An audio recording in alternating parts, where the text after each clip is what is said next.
Do you think that automotive, maybe the consumer demand and cars will drop in the near future?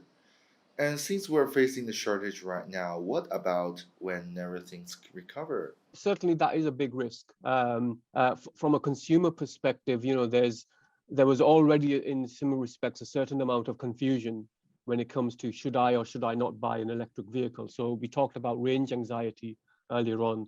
You could have said, okay, well, a consumer is worried about range anxiety, but at the same time, they are seeing their fuel prices going up and up.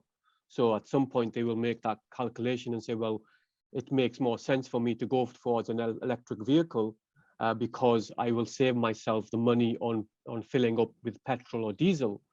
And obviously, what we're also starting to see are a number of different options being made available to the consumer when it comes to buying or operating those electric vehicles. So certainly we see, the major kind of electric vehicles that you see are quite high priced. $45,000 or above tends to be the sweet spot for the OEMs in terms of the target kind of price that they would like to charge the consumer in a situation where inflation is increasing. So yes, there will be kind of a balancing act for the consumer. They will not necessarily have the disposable income to go out and buy a new car, but they may have to buy a new car anyway because they are seeing their fuel prices increasing. So it becomes not economical anymore for them to run their existing petrol or diesel-based engine. So this is why we're starting to see, for example, new models of ownership starting to come into play. Whether it's maybe vehicle sharing, or whether it's a subscription model where you don't actually own the vehicle, you subscribe to the vehicle, and then you drive for as long as you need to, and then you can give the vehicle back. So those kind of options are starting to come into play, which I think will, help the consumer a little bit. But in the short term, certainly, for example, in 2023, we will see a big hit on overall vehicle production volumes. And I think that is something which will be kind of maintained through to 2029. I think, on the other hand, what we don't expect to see is a difference in the trends within the vehicle production and vehicle sales. So right now, we've said, well, by that 2029 kind of timeframe, 2030 timeframe, 50 to 60% of those light vehicle productions and sales will be oriented towards electrified platforms. I know we always talk about smarter electronic cars, but I guess they're still different from each other. So could you analyze how they're different from each other? What we've heard about over the past couple of years is this so-called CASE. So it's connected, automated, or autonomous, shared, and electric. And that's kind of been those are the way it's been treated is being like these are, if you like, separate trends within the industry that are kind of happening.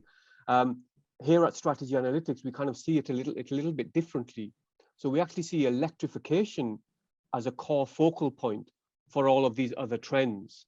And so it's a case of, the electric vehicle itself is going to underpin the moves towards a smart vehicle, a move towards a connected vehicle, or a vehicle that has higher levels of ADAS or autonomy capabilities, and more sophisticated infotainment and telematics capabilities, and more connectivity from a telematics and a consumer connection perspective, moving towards 5G kind of based networks. And the reason we're saying that is that it's not necessarily because the cars themselves are electric, but it's the fact that all new platforms that we are seeing from the OEMs will be electric. And so by default, those new platforms will also underpin the trends towards connectivity and autonomous and automated driving and advanced kind of telematics and infotainment capabilities. And by default, they'll be electric. So we're kind of seeing the electrified platform underpinning those trends and moving alongside those. They'll be kind of underpinning all of those trends as you move forwards, as opposed to it being a case of, well, here's an electric car and here's a smart car. By default, the electric car will be a smart car. It will have that software-defined capability. It will underpin the newer architectures that we talked about earlier in terms of domain-based or zonal-based or centralized architectures, where you can reduce the number of ECUs per vehicle, but you can also underpin the capabilities through software. So you can add those additional capabilities, whether it be an advanced ADAS capability, or whether it be some form of connectivity, etc. You can incorporate those through over-the-air updates, and those will be happening on these new vehicles. And by default, those new vehicles are electric. So it's a case of not either or, but actually electric vehicles underpinning those new trends.